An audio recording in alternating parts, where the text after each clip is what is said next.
मला प्रेक्षकांना सांगायचं आहे की अजूनही तुमच्या मनात काही प्रश्न असतील की 12वी नंतर काय करायचं तर स्क्रीनवर आमचा नंबर फ्लॅश होतोय, तुम्ही थेट विचारू शकता आम्हाला फोन करून. मला गीतांजली राणे मॅडमना प्रश्न विचारायचा आहे की कला क्षेत्रात पीएचडी आहे किंवा कलामध्ये कथ्थक आलं किंवा लँग्वेजेस आल्या त्याच्यामध्ये 12वी नंतर काही करिअर करता येतं? हो नक्कीच, म्हणजे ज्यांना ॲक्च्युअल अप्लाइड आर्ट्स किंवा कला क्षेत्राची आवड आहे त्यांच्यासाठी त्यांनी जर इंटरमिजिएट एलिमेंटरी सारख्या परीक्षा जर दिलेल्या असतील तर त्यांना जे जे स्कूल ऑफ आर्ट्स आहे किंवा पुण्यामध्ये अभिनव कॉलेज जे आहे अशा कॉलेजेसमध्ये महाविद्यालयांमध्ये जी स्पेसिफिक कलेसाठी म्हणून आहेत, इथे ॲडमिशन्स घेऊन चित्रकला असेल किंवा स्कल्पचर डिझाईन सारख्या ज्या कला आहेत त्यामध्ये त्यांना वाव आहे.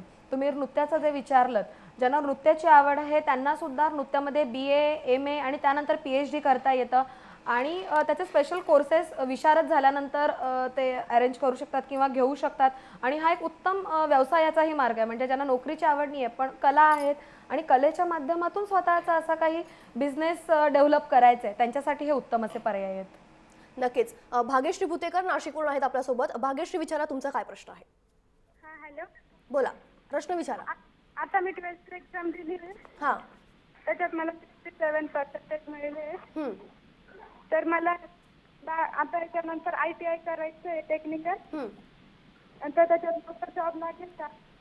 67% तुम्हाला मिळालेले आहेत. कोणत्या स्ट्रीममधून तुम्ही 12वी पास आउट झालात? कॉमर्स. कॉमर्समधून. नक्कीच.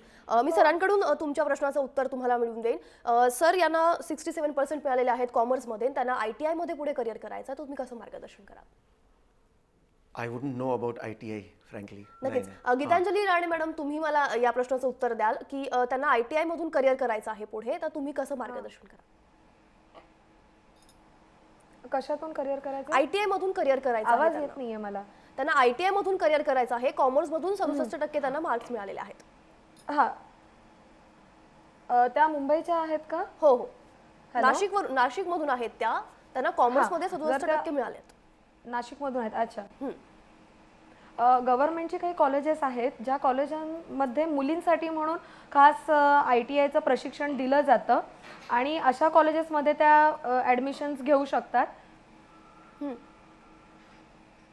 परंतु ITI करताना त्यांनी ही सुद्धा खातरजमा करणं गरजेचं आहे की त्यांना खरंच पुढे किती वाव आहे. म्हणजे आता कम्प्युटरचं किंवा इंजिनियरचं जे फील्ड जितक्या प्रभावीपणे पुढे येत आहे तर ते पडताळून त्यांनी त्याला ॲडमिशन घ्यावं असं मी सजेस्ट करेन. नक्कीच.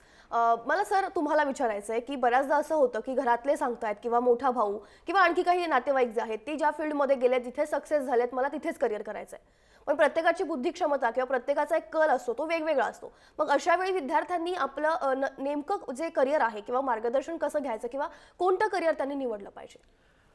बहुत महत्वपूर्ण ये सवाल उठता है लोगों के दिमाग में कि क्या करना चाहिए. तो इसके लिए बच्चों को पेरेंट्स के साथ में, फ्रेंड्स के साथ में पहले तो उनको एक जात का करियर काउंसलिंग या खुद का जो क्या लाइक्स है, क्या पैशन है, पहले वो उनको ढूंढना चाहिए. कोई भी ऐसी फील्ड नहीं है जिसमें करियर ना हो. अगर आप जी जान से, लगन से कोई भी कोर्स करें तो उसके अंदर आगे जाके ज़रूर करियर बनने वाला है. तो ये एक चीज़ पेरेंट्स को भी ये नहीं सोचना चाहिए कि हम जो चाहते हैं वो बच्चे करें, क्योंकि वो ज़िंदगी वो खुद की जी रहे हैं, वो उनको अपनी ज़िंदगी जीनी चाहिए. बच्चों की ज़िंदगी अलग होती है, तो वो अपनी ज़िंदगी बच्चों के अंदर अगर डाल के बोलेंगे कि मुझे ये बनना था करके मेरा बच्चा ये करना चाहिए, ये नहीं करना चाहिए. बच्चों को अपने आप एक स्वतंत्र तरीके से, इंडिपेंडेंट तरीके से सोचना चाहिए कि उनको क्या करना है, उसके आगे करियर ढूंढना चाहिए. और इम्पॉर्टेंट ये भी है कि पैसे के लिए ही सब कुछ नहीं करना चाहिए. अगर आप जी जान लगन से कोई भी कोर्स करें, कोई भी एजुकेशनल प्रोग्राम करें, उसके अंदर आगे बढ़ेंगे तो पैसे तो अपने आप आएंगे ही आएंगे. लेकिन बहुत ज़रूरी है कि आप अपनी पैशन को, लगन को और इंटरेस्ट को आगे बढ़ाएं और उसके अंदर ही कुछ करें. आपल्याला भिवंडीवरून भाई बसके यांचा फोन आलेला आहे. भाई विचारा, तुमचा काय प्रश्न आहे? भाई बसके विचारा, तुमचा काय प्रश्न आहे? तुमच्या टीव्हीचा आवाज जो आहे तो कमी करा आणि थेट प्रश्न विचारा. आणि माझा प्रश्न असा आहे का माझा मुलगा आहे. भाईजी, मला तुम्हाला रिक्वेस्ट करायची आहे की तुम्ही तुमच्या टीव्हीचा आवाज जो आहे तो कमी करा. मुलगा आहे माझा, तो 12वी पास आहे सायन्सला. हां. त्याला 60% मिळाले. बरं, बोला. ठीक आहे. मुलगा आहे, हो हो 12वी पास आहे तो. 60% मिळाले सायन्स मधून. हं.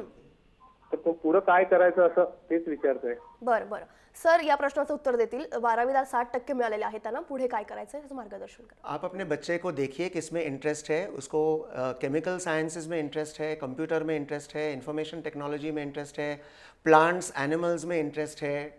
तो ये पहले देखिए और उसके हिसाब से उसको कोर्स बता सकते हैं आप. मैं पहले भी बोलना चाहता था कि पेरेंट्स ये भी एक कर सकते हैं कि गूगल के ऊपर आप टाइप करें करियर्स आफ्टर 12th स्टैंडर्ड और उसके अंदर इमेजेस में जाके आप देखेंगे तो बहुत सारे इमेजेस मिलेंगे जिसके अंदर अलग अलग प्रकार के कोर्सेज को टैबुलर फॉर्म में या क्लासिफिकेशन फॉर्म के हिसाब से दिया गया है. तो उसके अंदर आप देखें और अगर आप कोर्स के बारे में अब ये मान लीजिए आपको अगर बीएससी आईटी करना है तो बीएससी आईटी इन मुंबई अगर आप ऐसा टाइप करेंगे और कॉलेजेस देखेंगे तो बहुत सारे कॉलेजेस आपको मिल जाएंगे जिसके अंदर ये कोर्सेज कर सकते हैं. उसी हिसाब से गूगल के अंदर आप किसी भी सिटी में हो, नासिक में हो, पूना में हो, औरंगाबाद में हो, कहीं पे भी हो, वहाँ पे आप पूछ सकते हैं गूगल के अंदर ही कि ये सिटी में ये कोर्स के लिए कौन से कॉलेजेस हैं. आपको ढेर सारे प्रश्नों का जवाब मिल जाएगा वहाँ पे. नक्कीच. पंकज मखमले आपल्यासोबत आहेत जालनावरून. पंकज विचारा तुमचा काय प्रश्न आहे. मॅडम माझं 12वी सायन्स झालंय बरं. आणि मला इकॉनॉमिक्स मध्ये करिअर करायचं. 12वी सायन्स झालेलं आहे, तुम्हाला इकॉनॉमिक्स मधून करिअर करायचं आहे. 12वीला तुम्हाला किती टक्के मिळालेले आहेत.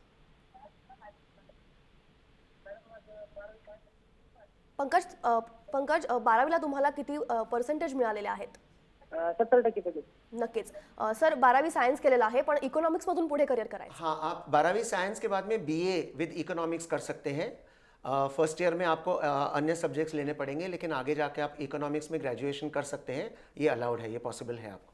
हाच प्रश्न मला गीतांजली मॅमना पण विचारायचा आहे की त्याला 12वीला सायन्समधून त्याने 60% मिळालेले आहेत आणि पुढे त्यांना इकॉनॉमिक्समध्ये करिअर करायचं आहे. तुम्ही कसं मार्गदर्शन करा.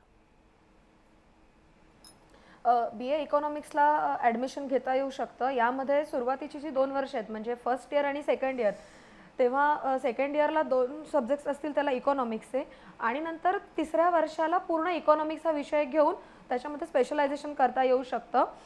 काही कॉलेजेस आहेत भारतातली, ती इथे मी सांगते तुम्हाला. द ऑक्सफर्ड कॉलेज आहे बँगलोरचं, SGT युनिव्हर्सिटी आहे गुरगावची, लॉयला कॉलेज चेन्नईचं आणि saint Stephen college new Delhi आणि पंजाब युनिव्हर्सिटी चंडीगड. ही कॉलेजेस जी आहेत ती इकॉनॉमिक्ससाठी खास म्हणून ओळखली जातात. इथून त्याला अर्थशास्त्राचं शिक्षण घेता येऊ शकतं. त्यानंतर मग त्यात पुढे MA ही करता येऊ शकतं, PhD करता येऊ शकतं. मुळात सर्वसामान्य जे करिअर आपण मार्ग निवडतो करिअरचे, ते सर्वसामान्य आपण निवडतोच की बाबा त्याने ते केलंय म्हणून मी हे करतो, की सर्वांपेक्षा काहीतरी वेगळं करण्याचा नेहमी प्रयत्न करा किंवा असे काही जे मार्ग आहेत ते विद्यार्थ्यांनी निवडावेत, अशा मार्गाने त्यांनी पुढे करिअर करावं. तर जाता जाता मुलं अशा विद्यार्थ्यांना तुम्ही काय मार्गदर्शन कराल सर.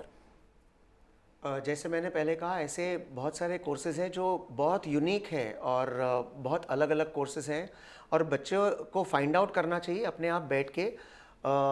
जैसे मैंने कहा था कि पर्यावरण में हम लोगों ने बहुत सारे कोर्सेज़ चालू किए हैं अभी और उसके अंदर न केवल लड़के लड़कियां वाइल्ड लाइफ फोटोग्राफी में जाते हैं, वाइल्ड लाइफ रिसर्च में जाते हैं, जंगलों में घूमते हैं, नए नए प्लांट्स एनिमल्स की डिस्कवरी करते हैं और इसके अंदर बहुत से लोगों की अभी तो ज़रूरत पड़ रही है और इसके लिए मैं कहूँगा कि लोगों को कोशिश यानी बच्चों को कोशिश करनी चाहिए. और जैसे आपने पहले कहा था रोल मॉडल के हिसाब से आप मत करिए. अगर कोई भी व्यक्ति आपके आजू बाजू में हो और वो सक्सेसफुल हो, इसका मतलब ये नहीं कि आप भी वही करना चाहिए और वो रोल मॉडल को अपना के आपको उसी मार्गदर्शन पे चलना चाहिए. ये बिल्कुल ज़रूरी नहीं है. आप अपने कोर्सेज खुद चुनिए. नक्कीच. अक्षता कांबळे आपल्यासोबत आहेत कोल्हापूरमधून. अक्षता विचारा तुमचा काय प्रश्न आहे. मॅडम मला सायन्समध्ये 12वीला 62% पडल्यात. बोला बोला. तर मला बायोमध्ये आणि कम्प्युटरमध्ये इंटरेस्ट आहे. तर नक्कीच त्याच्या कोर्सेस काय आहेत. नक्कीच. सर अक्षताला 12वीला टक्के चांगले मिळालेले आहेत, तिला बायोमध्ये पुढे करिअर करायचं आहे. काय तुम्ही मार्गदर्शन करा. बायोमध्ये आणि कम्प्यूटरमध्ये ती सांगते. हाँ, बायो आणि कंप्यूटरमध्ये तिला करिअर करायचं आहे. बायोलॉजी में जैसे मैंने कहा आपको फर्स्ट ईयर बीएससी के अंदर लाइफ साइंसेज है, जूलॉजी है, बॉटनी है और इसके साथ में केमिस्ट्री लेना ज़रूरी है क्योंकि बहुत सारे बेसिक फाउंडेशन प्रोग्राम्स जो होते हैं उसके अंदर केमिस्ट्री की आवश्यकता होती है. और इसके बाद में ग्रेजुएशन फुल 6 पेपर जो 4 पेपर्स होते हैं वो आपको उसके अंदर या लाइफ साइंस में या जूलॉजी में या बॉटनी में कर सकते हैं. और आगे जाके MSc हर एक सिटी में MSc अवेलेबल है तीनों में, लाइफ साइंस, बॉटनी, जूलॉजी इनके अंदर ग्रेजुएशन अवेलेबल है। लेकिन उसके ही टोटली ऑपोजिट अगर आपने कंप्यूटर्स का पूछा है तो उसके अंदर मैथ्स बहुत ज़रूरी है। आपने लिया होगा 12वीं में, अगर आपने मैथ्स नहीं लिया होगा तो आप कंप्यूटर सायन्स में या IT में नहीं जा सकते हैं। नक्कीच. खरं तर खूप फोन कॉल्स येतात आपल्याला सर्वांनाच प्रश्नांची उत्तरं द्यायची आहेत, पण वेळेअभावी आपल्याला इथेच थांबावं लागतंय. गीतांजली मॅम आपल्यासोबत पुण्याहून आहेत आणि सर आपल्यासोबत इकडे आहेत. दोघेही जण इथे आल्याबद्दल मी जय महाराष्ट्राकडून त्यांचे खूप खूप आभार मानते. आणि या नोटवर आपण कार्यक्रम इथेच थांबतोय. आणखी ताज्या घडामोडींसाठी पाहत रहा जय महाराष्ट्र, थेट अचूक बिनधास्त.